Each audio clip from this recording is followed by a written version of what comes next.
Brats, it is February 23rd, and it is a day I have been waiting for years. Sony has finally confirmed their future in the industry of virtual reality and given us details to expect from their next VR headset. In a PlayStation blog post this morning, Hideaki Nishino, Senior Vice President of Platform Planning and Management, has confirmed, "Today I'm pleased to share that our next generation VR system will be coming to PlayStation 5. We're taking what we've learned since launching PSVR on PS4 to develop a next-gen VR system that enhances everything from resolution and field of view to tracking and input. It will connect to PS5 with a single cord to simplify setup and improve ease of use while enabling a high-fidelity visual experience. One of the innovations we're excited about is our new VR controller, which will incorporate some of the key features found in the DualSense wireless controller, along with a focus on great ergonomics. There's still a lot of development underway for our new VR system, so it won't be launching in 2021. So there's a lot of information to unpack here, but let's go over some of the amazing highlights that we can look forward to. Sony's confirming here that the VR system will be coming to the PlayStation 5, so we will not be seeing any sort of backwards compatibility with this working on the PS4. This is a future piece of technology for the future of PlayStation. They're talking about what they've learned here from the past with the PlayStation VR, and it actually goes even further in an interview with GQ that PlayStation's Jim Ryan did. He said that this will be a completely new VR format for PS5. We think that there are two themes that you're going to see: us capturing the technological process that has taken place since the present VR system came to market, and a considerable amount of lessons learned. Because the present system was our first one, things like moving to a very easy single cord setup with this one and many other similar learnings.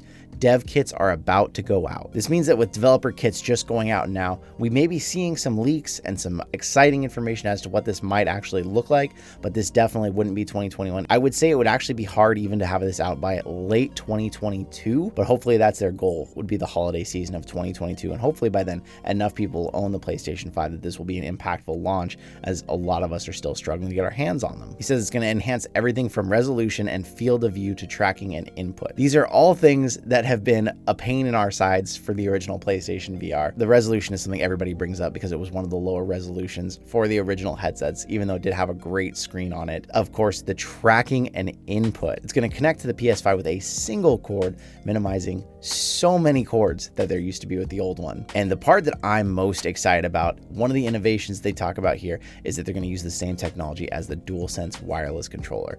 Now, if you've gotten your hands on one of these, if you've gotten to use it, this is probably the thing that feels most next gen about the PS5. When we say haptics this does not just have vibration like an Xbox controller or like a PS4 controller. When you're playing Astro's Playroom and Astro runs over some sand and then it switches to hard pavement, you feel the difference in the vibration in the controllers.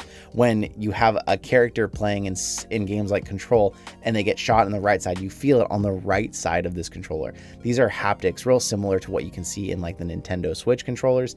These are truly next gen, and if these are incorporated into a VR controller, it will be the most revolutionary haptics any controller currently has on the market. The adaptive triggers as well, it is so different in games when you're pulling a bow and you can feel the tension in the bow, or you're pulling back on a trigger of the gun, you feel the trigger pull and then you feel it let loose when the bullet comes out. This will probably be the thing that I think would be the most exciting about another PlayStation virtual reality system. It's going to be nicknamed PSVR2 by the audience. It's going to be called that, but Jim Ryan actually said we're not calling it anything at the moment. They're not calling it PSVR2. They may even get away from the name, it seems like, by the way they keep calling this a new VR format. It's going to be interesting, but I'm sure the fans will call it the PSVR2 no matter what they call it, so they may just have to give in and call it that too. Now, at this point, I want to pass the question off to you. What do you think about this? Do you think a PlayStation virtual reality headset that comes out in 2022 or potentially even early 2023 is going to change the market like the original PlayStation virtual reality did?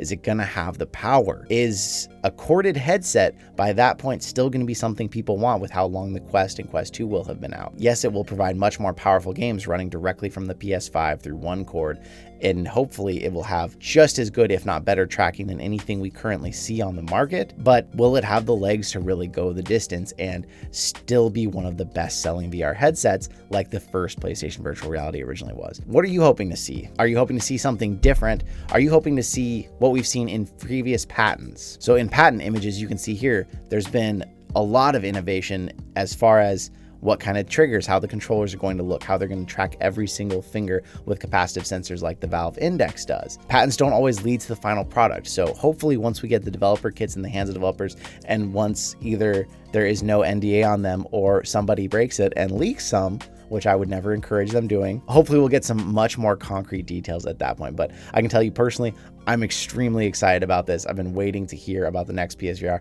I was hoping maybe for a little more innovation. I was hoping for maybe something wireless, but it will enable it to have great graphics, great power, and really strong experiences with it being wired.